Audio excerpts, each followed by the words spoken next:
Welcome to Subramani.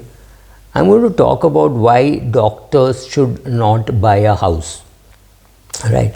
I don't know why, but the minute a doctor starts his practice, there is pressure on him or her, more on him to buy a house, saying if you don't buy a house, you can't get married. Right? That's a very, I don't know whether it's an international phenomenon, but in the upper class of people with whom I mix, I see that as a huge pressure tactics forcing people to buy a house. So first of all, doctors should not buy a house till they have bought their place of work. Could be a clinic, could be a hospital, whatever. So that should be prioritized, because people know you from the place where you work. They really don't care where you stay. So that is one solid reason why a doctor should not be in a hurry to buy a house. You borrow money, buy your place of work. Maybe let's call it a clinic. Maybe you're a dentist, maybe you're an ophthalmologist. You need a lot of money for buying equipment, etc. So maybe you should buy all that much before you buy your house. So first of all that. Second, you don't have enough money to make a down payment. Right, and I would think make a reasonably big down payment and you get better rates for at which you can borrow. So if you make a 10% down payment versus making a 40% down payment, there is a huge difference. Right, so I would think, in fact I have a video which says there's a 10, 20, 30, 40 rule of how to borrow for buying a house, which where I'm very clear that you should only be buying a house which is 3 times your annual income. And the down payment that you should be making is 40%. However you make that 40% down payment, maybe you get it from your parents, you get it from your wife, or your wife is earning extremely well, then it is different. But for a young doctor to be able to buy a house seems to be very difficult, especially with this. Third, anybody who tells you that buying a house is a good tax break is completely wrong. Buying a place of work, claiming depreciation there, claiming that interest as expenses, all that is far more profitable from a tax point of view. I'm not getting into the tax point of view, but anybody who says paying a big mortgage is good for you from a tax point of view is wrong. Only about 2 lakhs of rupees is allowed as a tax deduction. So any amount, any borrowing about say 20 lakhs or 25 lakhs makes no sense at all. So don't do that. Market could go up, market could go down. Your house is not going to make money for you. Your house is a place where you're living, so you can rent. Today flats and houses are available on rent. There is no need to buy a house. Secondly, if you get some better option, maybe you started your practice but you're not very sure that you want to practice in this location. Maybe you should be practicing in a better location. So maybe you could be staying in a cheaper location and practicing in the more upper class location, right? All those things are possible. The higher the amount that you have to pay as a mortgage, which means the lesser the down payment that you have made, higher the stress for you, right? What happens if practice is not doing so well? How will you make the payments? So I think you should wait to marry.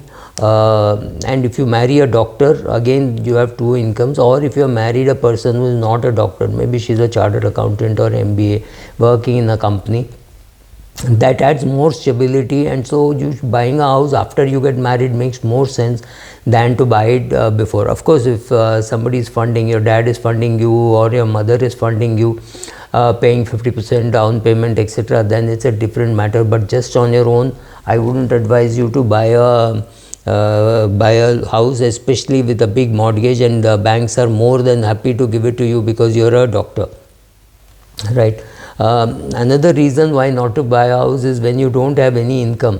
If you've just started your practice, maybe you don't have much income. Maybe you're a dentist and there's not much income. Maybe you're a cardiologist and there's no great income. Right, for any of those reasons, just don't be in a hurry to buy a house. You can wait for it, right? So if you don't have income, wait to build up an income. You already have a lot of debt. That can also happen. You've borrowed money for your education, you borrowed money for your clinic, you borrowed money for your equipment, you borrowed money for your car, maybe you have a personal loan. If you already have tons of debt, then don't go and add another mortgage to it and worry about from where you're going to make that payment. So finish off making all the payments on all your debt, at least dramatically over the next 2-3 years, and then think of buying a house. all your loans put together cannot be a particular range, right? So I'll add a link to that in the comments. You have just started your residency, what is the need to buy a house, right? So one other thing is, many people who buy a house completely underestimate the cost of owning a house. You will be paying taxes, you will be paying society charges and all of that, and suddenly it could hurt and you would wonder, am I paying society charges or am I paying rent? If you buy a house worth 5 crores, good chance that you will pay about at least about 5-6 lakhs annually as maintenance, right? So that's not small. Maybe 1 or 2% is what you will end up paying, including taxes, maintenance, etc., etc. Maybe it has a pool and a gym and you're paying for all that. Maybe you don't have time to use it, but you still have to pay for that, right? So don't underestimate the cost of owning a house. Also, you may not want to, another reason why people buy a house far away is to say, oh, let me buy a house far away. I know I'm not going to live there, but later on when that appreciates, I will sell that and then be able to buy here. Don't get into these traps.